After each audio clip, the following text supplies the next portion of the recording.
ইমাম শাফি রাদিয়াল্লাহু তাআলা আনহুর মাজার মুবারক। এখানে তার একজন ছাত্রের মাজার আছে যিনি আব্দুল্লাহ নামে পরিচিত ছিলেন। মাকাম এটি মালিকাতুশ শামস, মাজার মুবারক এটি। আরেকটি মাজার রয়েছে সুলতান মুহাম্মদ আল কামিল যিনি, তার মাজারটি কিন্তু আমরা এখানে দেখতে পাচ্ছি। আমরা এখন দাঁড়িয়ে আছি মিশরের কায়রোতে শাফি মাযহাবের প্রণেতা ইমাম আশ-শাফি রাদিয়াল্লাহু তাআলা আনহুর মাকবারার সামনে। প্রিয় দর্শকবৃন্দ, আমরা ইমাম শাফি রাদিয়াল্লাহু তাআলা আনহুর যে মূল কাঠামো, এই কাঠামোতে আমরা দাঁড়িয়ে আছি। ইমাম শাফি রাদিয়াল্লাহু তাআলা আনহুর এই মূল কাঠামো, তার মাজার মুবারাকার, এটি সর্বপ্রথম আব্বাসীয় খিলাফত আমলে তাদের যে খলিফাগণ ছিলেন, সেই সকল খলিফাগণ এটাতে তারা বেশ শ্রদ্ধা জ্ঞাপন করেন এবং তারা এটিকে গুরুত্ব প্রদান করেন। পরবর্তীতে আব্বাসীয়দের পরে খলিফা মুঈজ, যিনি ফাতেমীয় শাসক ছিলেন মিশরের বুকে, তিনি এর পৃষ্ঠপোষকতা করেন এবং বিশেষ করে এর গম্বুজ এবং এই যে আমরা কাঠের যে কাঠামো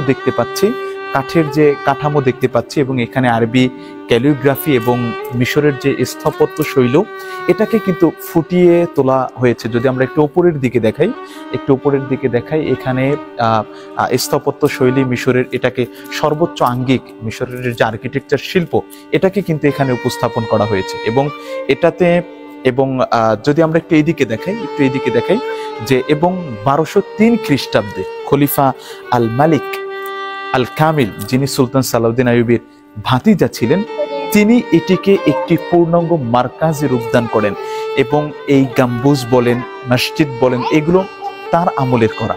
আমরা আপনাদেরকে নিয়ে পুরোটা আমরা ঘুরবো।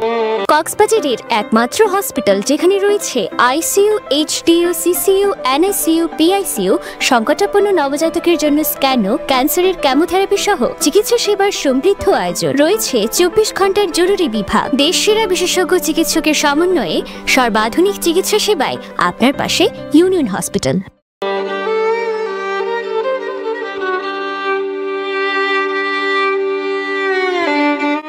ইমাম শাফি রাদিয়াল্লাহু তাআলা আনহুর মাজার মুবারক। এখানে তার একজন ছাত্রের মাজার আছে। যিনি আব্দুল্লাহ নামে পরিচিত ছিলেন এবং এটি মাকাম এটি মালিকাতুশ শামস, তার মাজার মুবারক এটি। এবং এখানে আরেকটি মাজার রয়েছে সুলতান মুহাম্মদ আল কামিল যিনি, তার মাজারটি কিন্তু আমরা এখানে দেখতে পাচ্ছি।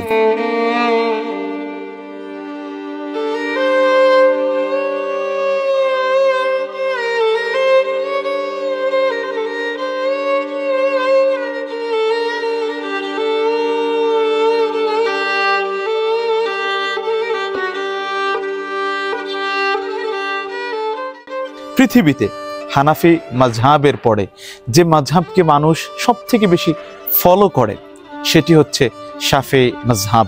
আর এই মাযহাবের যিনি ফাউন্ডার ছিলেন, যিনি প্রণেতা ছিলেন, তিনি ছিলেন জগৎ বিখ্যাত ফাকিহ, জগৎ বিখ্যাত মুহাদ্দিস ইমাম আবু ইদ্রিস আশ-শাফিঈ রাদিয়াল্লাহু তাআলা আনহু। আপনি অবাক হবেন, তিনি যে জায়গাটিতে জন্মগ্রহণ করেছেন সেটি কিন্তু মিশর নয়, বরং তিনি জন্মগ্রহণ করেছেন ফিলিস্তিনের গাজাতে এবং সেখান থেকে তিনি জ্ঞান আরোহণের জন্য, আপনি আরেকটু ইনফরমেশন দিয়ে আপনাকে, ইমাম শাফি রাদিয়াল্লাহু তাআলা আনহুর বাবা ছোটবেলাতেই তিনি মারা যান। পরবর্তীতে ইমাম শাফি রাদিয়াল্লাহু আনহু তার মা, তার তত্ত্বাবধানে তিনি এত বড় ইমাম হয়েছিলেন এবং তিনি 10 বছর বয়সে তিনি পবিত্র কোরআন হিফজ করেছিলেন এবং এরপরে তিনি হেজাজ, ইয়েমেন, এরপরে মক্কা, মদিনা, বাগদাদ, বহু জায়গায় পৃথিবীর বিভিন্ন প্রান্তে তিনি সফর করেছেন, তিনি জ্ঞান অর্জন করেছেন। পরবর্তীতে তিনি মিশরেই, তিনি ফুস্তাতে, তিনি এখানে বর্তমান কায়রোতে তিনি স্থায়ী হয়েছেন এবং এখানে তিনি তার জ্ঞান, রাসূলুল্লাহর যে জ্ঞান, এই জ্ঞানকে তিনি বিতরণ করেছেন। এবং আমি যদি বলি তার বিখ্যাত একজন উস্তাদের নাম, তিনি ছিলেন হযরত মুহাম্মদ ইবনুল হাসান আশ-শাইবানী রাদিয়াল্লাহু তাআলা আনহু এবং তার বিখ্যাত একটি কিতাব হচ্ছে কিতাবুল এবং আরেকটি বিখ্যাত কিতাব আর রিসালা। এবং তার বিখ্যাত একজন ছাত্র ছিলেন ইমাম আহমদ বিন হাম্বল, যার 2 ঠোঁটের মাঝে 12 লক্ষ হাদিস ছিল। এবং এত বড় ইমাম, তিনি একবার ইমাম আজম আবু হানিফার মাজার মুবারাকায় তিনি গিয়েছিলেন। সেখানে গিয়ে তিনি তার দোয়া কুনুত, যেটি তিনি তার মাযহাবে পড়েন, সেটি ইমাম আজমের সম্মানে তিনি ছেড়েছিলেন এবং সেখানে তিনি জোরে আমিন বলেন নাই। ইমাম আজমের যে মাযহাব তার ফতোয়া অনুযায়ী সেখানে তিনি নামাজ পড়েছিলেন। এবং ইমাম শাফি রাদিয়াল্লাহু আনহু তিনি ইমাম আজম সম্পর্কে, আবু হানিফা সম্পর্কে বলেছেন যে পৃথিবীর বুকে যত মানুষ আসবে যাবে ফিকের ক্ষেত্রে তারা সকলে ইমাম আজম আবু হানিফার পরিবারের অন্তর্ভুক্ত।